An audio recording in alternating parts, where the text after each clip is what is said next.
parce que des musulmans vont tomber. Des musulmans vont tomber, les anges vont les ramener.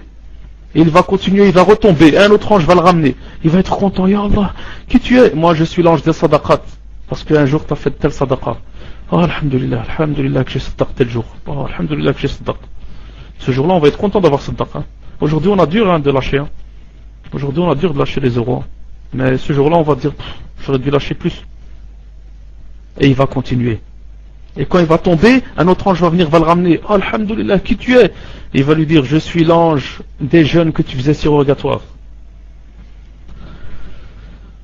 Et ça, c'est pour les musulmans. Les mécréants, c'est le contraire. Il sera sur le pont et il tombe pas. Il essaie de résister pour pas tomber. Et un ange qui vient lui donner un coup. Et il lui dit, oh, mais qui tu es? Pourquoi tu me frappes? Il dit, moi, je suis l'ange de la prière que tu ne faisais pas. Alors il lui donne des coups. Jusque quand cet homme tombera. Chers frères, chères sœurs, sachez que la vie elle est courte. Le prophète sallallahu alayhi wa sallam nous dit on va vivre entre 60 et 70 ans. À la fin de notre vie, c'est l'éternité qui nous attend. L'examen, il dure 60-70 ans. La récompense, c'est l'éternité. Donc, sur 60-70 ans d'examen, l'éternité comme récompense. La question c'est, qu'avez-vous choisi? L'éternité au paradis ou l'éternité en enfer? Alhamdulillah, on sait déjà que le musulman ne sera pas en enfer éternellement. Mais le musulman peut y passer. Le musulman peut passer en enfer pour être purifié. Mais une seconde en enfer, personne ne peut tenir. C'est pour ça,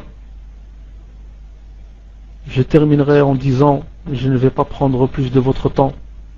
Chacun de nous doit poser la question. Il doit se poser la question à lui-même et se dire, où j'en suis par rapport à ce qu'Allah subhanahu wa ta'ala attend de moi? Est-ce que je suis loin d'Allah ou proche d'Allah? Chacun de nous doit se poser la question. Et viendra un jour où Muslim 015 se retrouvera devant Allah. Faslul Kitab aussi, Xenon Paris, Sunna 84, Niqab 1, Abu Dujaina, Youssef Liberté, Jordania, Yous 1080, Lina 2, Anonyme Attitude, Abu Ubaida et Caillou 10. Vous allez tous vous retrouver devant Allah. Et vous allez tous être jugés. À force qu'on parle de tout ça, on a l'impression que c'est des contes de fées. Parfois on parle, on ne se rend pas compte que c'est la réalité. On ne se rend pas compte qu'on va être devant Allah.